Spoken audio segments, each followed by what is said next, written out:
ustedes están viendo en pantalla es el parte médico del primer caso confirmado de coronavirus en nuestro país.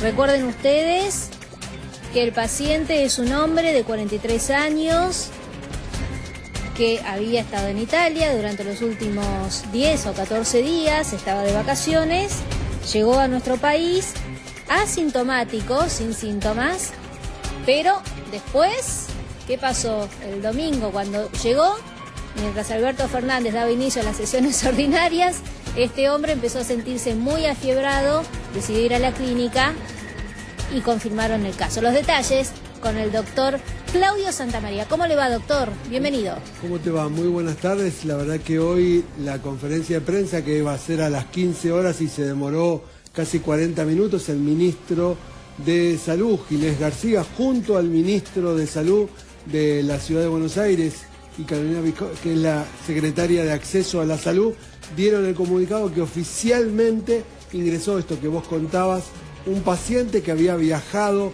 a Italia, también había ido a otros países de Europa, pero básicamente estuvo en el norte de Italia, viajó al Italia, como bien decías vos, el domingo, viajó en primera, que es una suerte porque estuvo más aislado, porque los asientos están más separados, llegó a su casa, confirmó el ministro que vive solo este señor, empezó con trastornos que hemos contado siempre, tuvo fiebre, dolor de garganta, se sintió mal, fue a la clínica, tiene su obra social privada en la suizo-argentino, que es Swiss Medical, y hay un parte que es muy importante porque hoy salió a hablar hace un ratito el ex embajador de China, Diego Aguilar, diciendo que estaba preocupado porque la clínica tendría bebés y mamás, y el comunicado de la clínica que vos acabás de leer, están separados la guardia del edificio de la maternidad, están edificios en la misma cuadra, por edificios separados y no están comunicados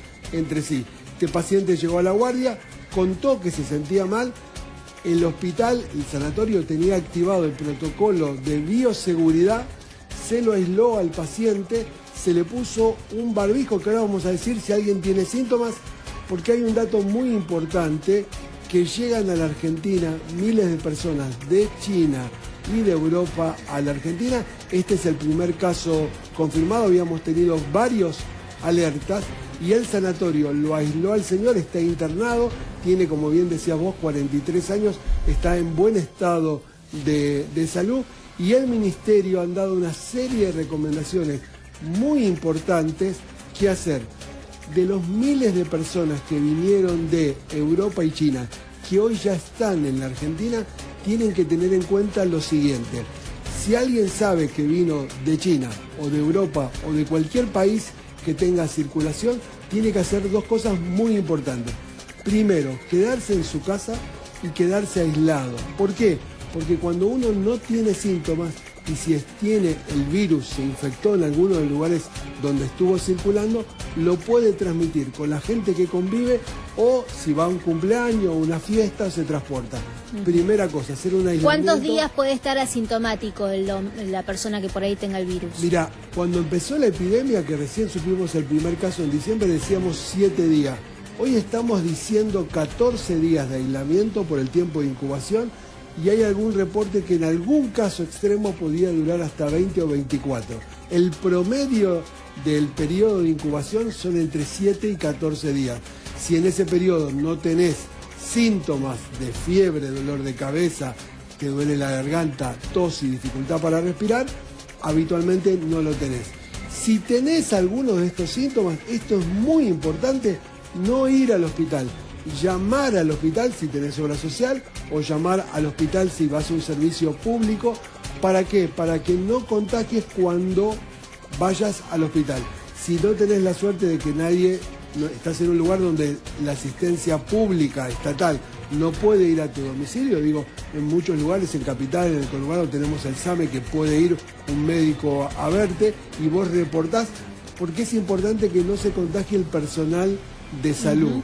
Ahora, doctor, para evitar una catarata de llamadas, ¿no?, de emergencia, digamos, al primer grado de fiebre ya llamamos, o cómo podemos tratar de evitar, digamos, una una ida masiva, ¿no?, a las guardias de los hospitales. Mira, países como Italia, Francia han cambiado el caso sospechoso. Hoy, si alguien estuvo en algunos países donde hay circulación viral, digo, venís de China, venís de Medio Oriente o venís de Europa, donde sabemos que hay circulación viral, o estuviste hoy con circulación viral y alguno de los síntomas, tenés coronavirus hasta que se demuestre lo contrario. Eso es lo que llamamos casos sospechosos.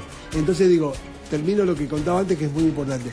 Si alguien no puede que el médico venga a su casa, se pone un barbijo y así va al hospital. ¿Para qué?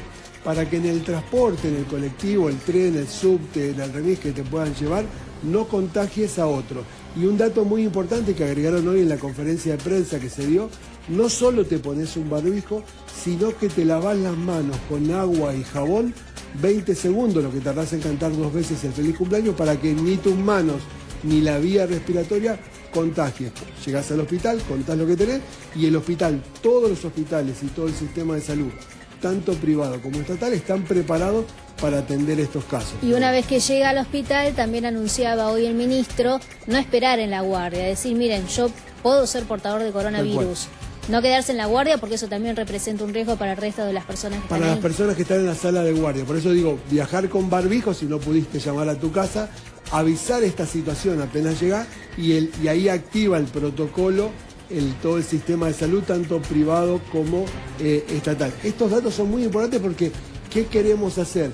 Es contener y que esa persona que vino con la infección no la propague al resto, que ha pasado en otros países, y después que empieza a propagarse, por esto que se propaga cuando uno no tiene síntomas, la progresión de los casos en muchos países ha sido de manera muy importante. Claro, inevitable además. Y otra pregunta, doctor, en Chile, vio que también se confirmó el primer caso en Chile. Sí.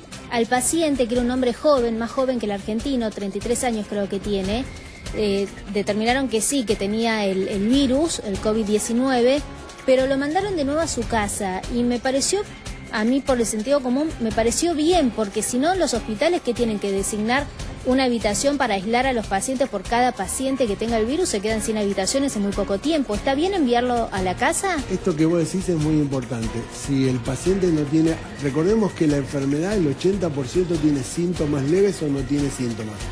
De ese 20%, el 16% hace una neumonía importante, y el 4 al 5% hace una neumonía grave o puede morirse. Entonces, ¿por qué es importante esto que vos estás contando, Vero? Porque si la gente la interno y la aíslo en la casa, no ocupo camas en el hospital y no propago la infección en el hospital. ¿Por qué? Los primeros que caen, recordemos, se calcula que 1 de cada 5 personas de personal de salud, médicos, enfermeras, técnicos de laboratorio, se infectan, ¿sí?, con un paciente que está contagiado. Si yo enfermo a la gente que me va a atender, no tengo quien me atienda. Por eso es un buen recurso, si las condiciones que la persona tiene, puede aislarse en su casa, y yo le explico cómo mantener el aislamiento, que tiene que tener una distancia de 2 metros, que es un límite de seguridad con la gente que convive. Si el paciente usa barbijo, se lava las manos, tengo la suerte de tener un baño que no comparto con otro, o le explico las medidas de higiene, porque el virus puede vivir de 5 minutos hasta 9 días en superficies, por eso uno tiene que saber cómo inactivarlo, que después lo vamos a contar, qué desinfectantes pueden matar al virus de la superficie, porque la forma más frecuente de contagio es la respiratoria, si hablo y toso y estoy más cerca de 2 metros, o alguien tosió o expectoró o habló, y yo toco con la mano esa superficie, un pasamano, la computadora, un teléfono, un picaporte de una puerta, el manubrio del colectivo, me llevo la mano a la boca, a la nariz o a los ojos, y de esa manera me infecto. Por eso es importante el lavado de manos y evitar, que es bastante difícil, es fácil. ¿Y cómo se desinfecta entonces el baño? Que estaba por contarnos eso. El baño se desinfecta muy fácilmente. Una parte de lavandina, 9 partes de agua. Lavo eso, la mesada, el baño, el inodoro, la pileta, y de eso cualquier superficie, con eso a los 5 o 10 minutos los virus, el del coronavirus y los demás virus, bacterias y hongos se mueren. ¿Todos los días?